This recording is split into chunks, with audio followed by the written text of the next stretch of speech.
तो चलिए फिर से स्वागत है स्मार्ट क्लास के यूट्यूब चैनल पर। देखिए आज के टॉपिक में हम लोग बात करेंगे महाजनपद के बारे में। अगला जो महाजनपद है ये मत्स्य महाजनपद है।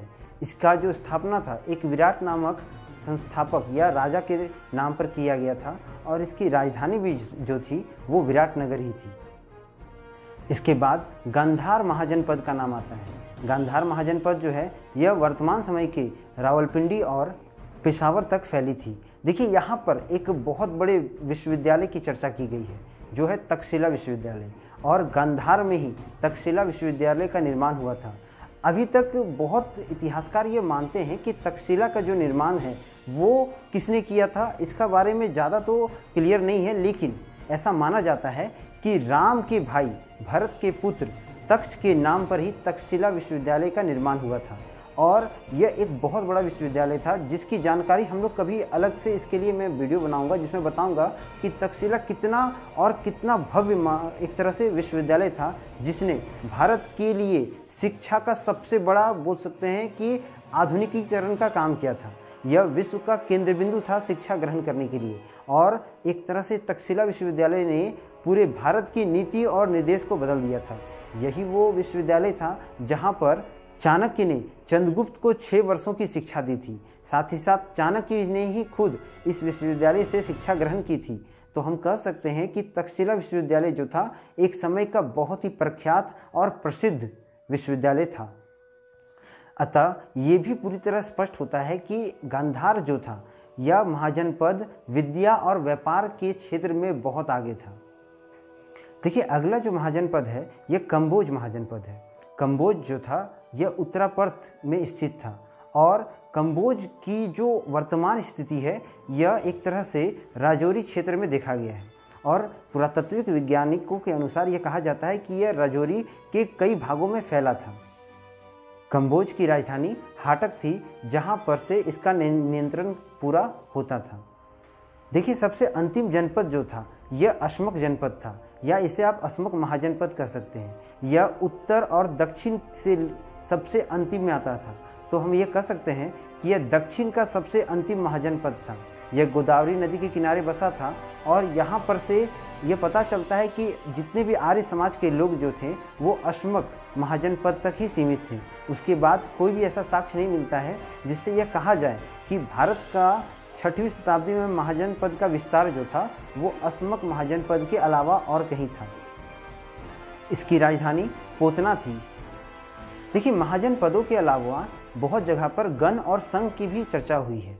गण और संघ ऐसे क्षेत्र होते थे जहाँ पर छोटे छोटे राज्य होते थे, और इन राज्यों के राजा जो थे वो आपस में मिल करके अपने राज शासन को चलाते थे। किसी धर्म अनुष्ठान और किसी तरह के विशेष कार्य, अर्थात कोई भी ऐसा कार्य जो सभी एक साथ मिलकर करते थे। जैसे कि अगर कहीं किसी के यहाँ कोई यज्ञ होता है तो सभी छोटे राजा मिलकर आपस में बैठक करते थे, वाद विवाद करते थे, और तर्क के आधार पर वो एक निश्चित फैसला लेते थे। तो महाजनपद के अलावा जो गण और संघ क्षेत्र थे यहाँ पर छोटे छोटे राजाओं द्वारा शासन होता था। ये राजाएं आपस में मिल करके कई युद्धों को भी करते थे। यदि कोई भी दूसरा महाजनपद इनसे युद्ध करने का प्रयास करता था तो ये छोटे राजा सब एक साथ मिल करके अपने सेना की ताकत को बढ़ा करके युद्ध करने की नीति को तैयार करते थे, और महाजनपदों के राजाओं को उनको वापस करने या बोल सकते हैं उनसे सुरक्षित रखने का खुद को प्रयास करते थे। इनके जितने भी समारोह और जितने भी तरह के बोल सकते हैं विधि व्यवस्थाएं थी उसमें सभी छोटे राजा ही भाग लेते थे। इसमें स्त्रियों और दासों को आना सख्त मना था। तो हम ये कह सकते हैं कि इन गण संघों में या जो व्यक्तियों जनता के द्वारा पसंद किए राजा होते थे उनके समारोह में स्त्री और दासों को बहुत दूर रखा जाता था, और जो भी फैसले लिए जाते थे वो सभी राजाओं द्वारा लिया जाता था जो सर्वमान्य और सर्वसम्पत्ति से शुरू होता था। देखिए अगला जो है इनका कृषि पद्धति। इनकी कृषि पद्धति में अधिकतर लोहे का उपयोग बहुत ज़्यादा माना गया है। लोहा का उपयोग जिस प्रकार से अब फाल के निर्माण में होता था इससे खेती व्यवस्था बहुत बदल चुकी थी। देखिए लोहा एक ऐसा धातु था जिसने महाजनपदों को बहुत शक्तिशाली बना दिया था, और यह कहीं न कहीं पूरा क्लियर होता है कि लोहे के निर्माण के बाद या लोहे के प्राप्ति के बाद ही महाजनपद जो था वो बहुत ताकतवर बना था। क्योंकि वर्तमान समय में जिस तरह से परमाणु हथियार जिस देश के पास है वही देश सबसे ताकतवर माना जाता है, उसी तरह जब एक तरह से वैदिक काल में लोहा को खोजा गया और लोहे द्वारा कई औजार बनाए गए, कई युद्ध लड़े गए, तो उन युद्धों में लोहे ने बहुत ही महत्वपूर्ण भूमिका निभाई। लोहे के द्वारा बनने वाले जितने भी हथियार थे यह युद्ध में काफ़ी कारगर थे। जहाँ पहले लकड़ियों और पत्थरों से हथियार बनाए जाते थे, अब वहाँ लोहे का उपयोग हो रहा था और लोहे के उपयोग ने इन अत्याधुनिक हथियार को तैयार करके महाजन पदों को बहुत ताकतवर बनाया था। इसी कारण बहुत जगह पर जिन महाजन पदों में अधिक लोहा का उत्खनन हुआ है, वही महाजन पद जो था एक समय बहुत ताकतवर हो गया था। और इसका पूरा श्रेय मगध साम्राज्य को भी जाता है, क्योंकि जिस तरह से यहाँ पर राजनीतिक ताकत और लोहे का उपयोग हो रहा था, यह बहुत ज़्यादा ताकतवर बना रहा था मगध साम्राज्य को। उसी तरह कृषि में भी जिन क्षेत्रों में ज़्यादा जंगल थे, वहाँ पर महाजन पदों ने लोहे के द्वारा या लोहे से बने हथियारों के द्वारा जंगलों की कटाई की और वहाँ पर बहुत बड़े बड़े खेतों और फसलों को बोने के लिए अलग से खेतों का निर्माण किया। इन खेतों में कई तरह से बोल सकते हैं, जहाँ कभी बीजों को छिड़का जाता था, अब वहाँ लोहे के फाल द्वारा खेती करके उन पे छोटे छोटे पौधे लगाए जाते थे। देखिए, यहाँ पर चावल की खेती अधिक होती थी, इसलिए हम कह सकते हैं कि पुराने समय में जिस प्रकार बीजों को छिड़क करके एक तरह से चावल के खेत तैयार किए जाते थे, लेकिन इसमें कृषि पद्धति में बदलाव हुआ और अब जो लोग थे वो छोटे छोटे पौधों को तैयार करते थे और उन्हें बड़े भूभाग में रोपण विधि द्वारा अधिक से अधिक मात्रा में कृषि के पैदावार को बढ़ा रहे थे। तो हम ये कह सकते हैं कि लोहे की प्राप्ति के साथ साथ जितने भी महाजन पद के राजा थे वो कृषि व्यवस्था में भी बदलाव कर चुके थे। पहले जो कृषि व्यवस्था एक समय अलग तरह से होती थी, सिर्फ बीजों को छिड़का जाता था, जिससे बीज जो थे वो पौधे बनते तो थे लेकिन ज़्यादा फसल नहीं उपजा पाते थे। लेकिन अब नई तकनीक आ रही थी और नए नए तकनीकों के कारण अब बीजों से अधिक फसल भी प्राप्त किया जा रहा था। देखिए, जिस प्रकार से फसल उत्पन्न हो रहे थे, तो ये फसल बोल सकते हैं कि पहले से बहुत ज़्यादा सुधर चुके थे। फसलों के पैदावार जो थे वो बढ़ चुका था और इसी कारण अब राजा जो था फसलों के ऊपर टैक्स लगाना शुरू कर दिया था और राजा इस टैक्स के जरिए अपने राज्य को किलेबंदी कर रहा था, राज्य की व्यवस्थाओं को सुधार रहा था और नए नए नगरों का विकास कर रहा था।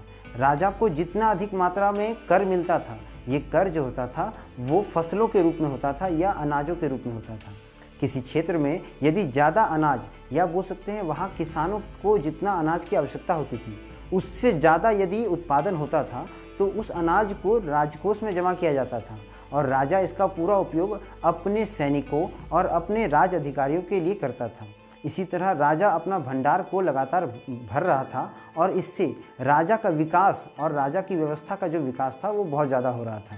देखिए, पहले जो राजा था वो तो एक तरह से बोल सकते हैं कि पुरोहितों द्वारा चलाया जाता था, लेकिन धीरे धीरे जिस प्रकार से राजा का उत्तराधिकारी उसी का पुत्र होने लगा और यह जो पद्धति थी राजवंशी पद्धति ने अब सब कुछ बदल दिया था।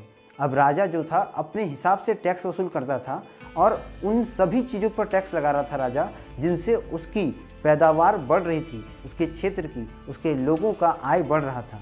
इसी तरह राजा ने शिल्पकारों पर भी टैक्स लगाना शुरू कर दिया।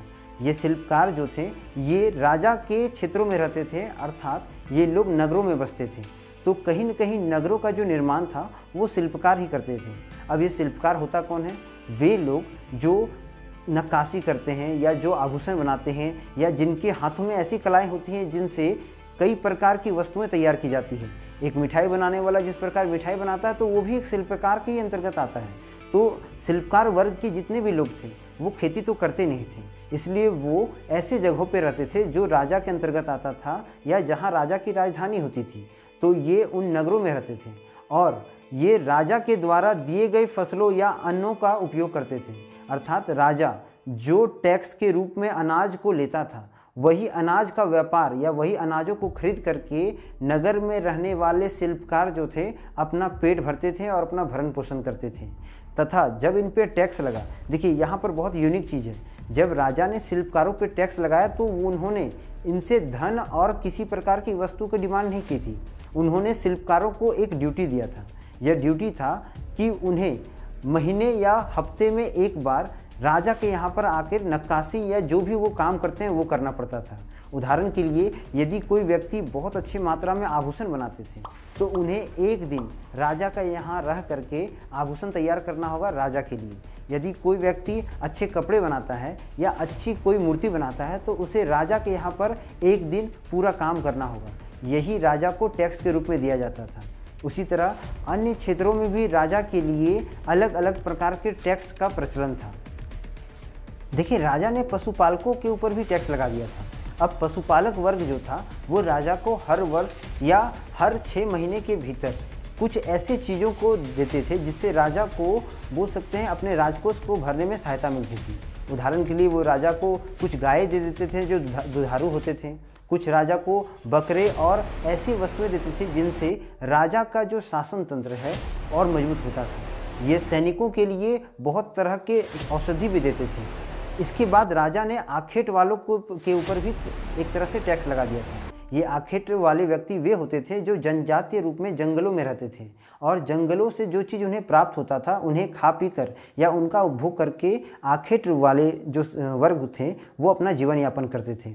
तो राजा उनसे उन चीज़ों की मांग करते थे जिनसे राजकोष में या बोल सकते हैं राजशाही परिवारों को अच्छी तरह से सुशोभित किया जा सके। जैसे उदाहरण के लिए चंदन की लकड़ी, औषधियाँ, फल फूल इत्यादि जो थे राजा आखेट वर्ग से मंगाते थे और इन्हीं सब के तरह से राजा अपना कर वसूल करते थे अपने राज्य के जनताओं से। देखिए, अंतिम जो है ये है शासन व्यवस्था। देखिए, महाजन पदों में तो शासन राजा का होता था, लेकिन गण और संघ में क्षेत्रों में राजा का शासन जो था वो एक तरह से गणतंत्र रूप से था, अर्थात लोगों द्वारा चुना गया। तो यह पूरी तरह स्थिर नहीं था कि हर जगह राजा ही शासन करता था।